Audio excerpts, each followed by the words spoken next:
review of the COVID-19 containment measures. Recognizing that the strategic and timely interventions initiated from last year to mitigate local community transmissions of the coronavirus have been largely effective in managing its impact on the lives and livelihoods of our citizens, our healthcare systems, and the economy in general.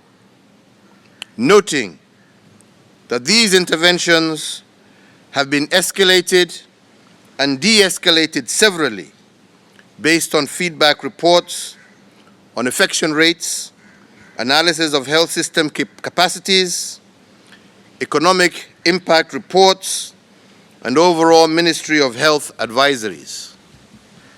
Concerned that recently evaluated reports have pointed to an exponential rise in infection rates across several counties, occasioned by unrestricted gatherings and congregations in breach of guidelines as issued by the Ministry of Health.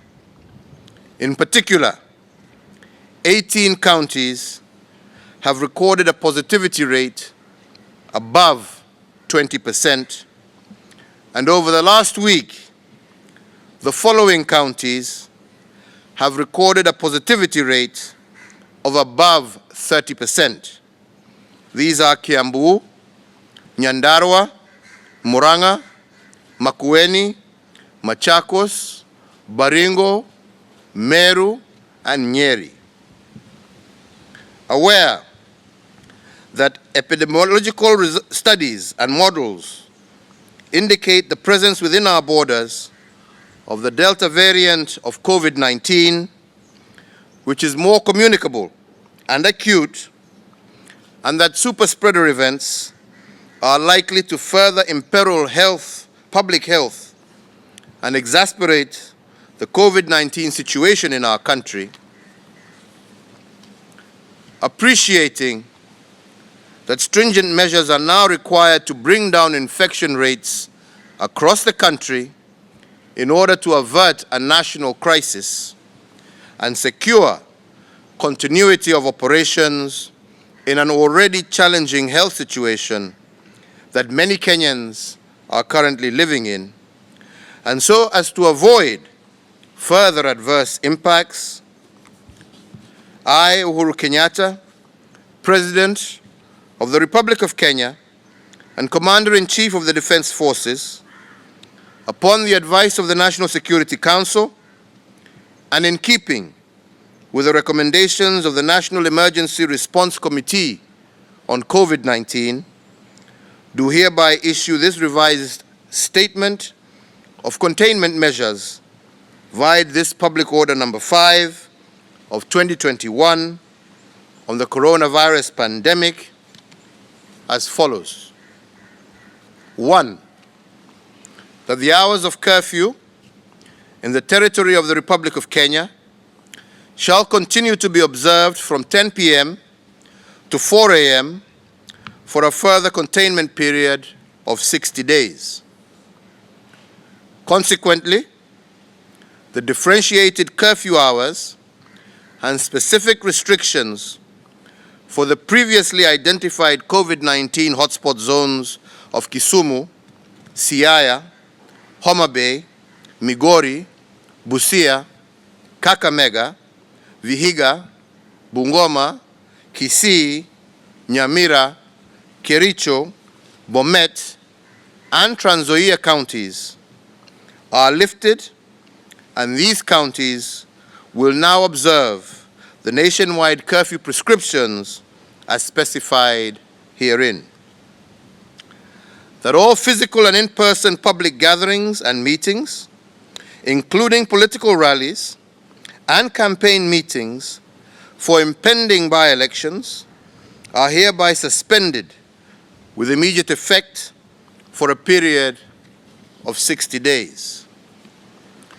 That all other social gatherings, including weddings, celebrations of marriage or traditional unions, ceremonies of rites of passage, funeral or cremation ceremonies, and or other similar events or ceremonies shall strictly be attended by immediate family members, and at any rate, adhere to the 100-person attendance limit as prescribed.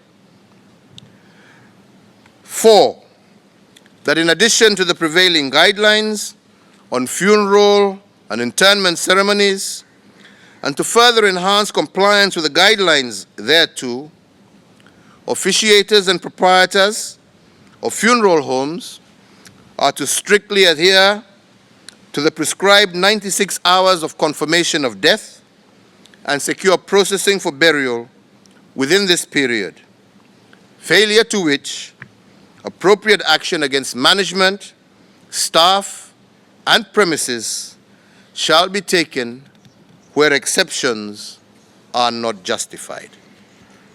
And 5, that places of worship nationwide shall continue to strictly adhere to the 1/3 rule for in-person worship and congregational worship and protocols of hygiene and social distance within the guidelines of the Interfaith Council.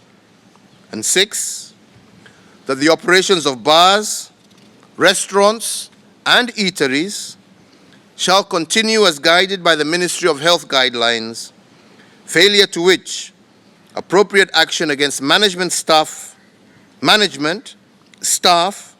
patrons, and premises shall be taken. And 7, that national government administration officers are to secure compliance of these directives without fail. Responsibility and consequence for breach shall be borne by the national government administration officers in whose jurisdiction the breach occurs. 8, that enforcing these measures, all security agencies are directed to ensure that the organizers and/or individual leaders, including senior public sector officials and political leaders, take personal responsibility and are held to account for any violation of the measures.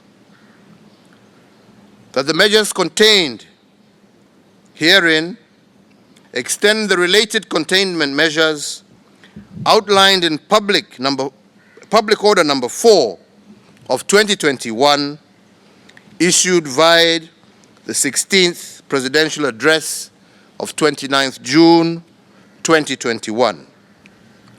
All other rules, guidelines, protocols not reviewed through this public order shall continue to apply until otherwise notified.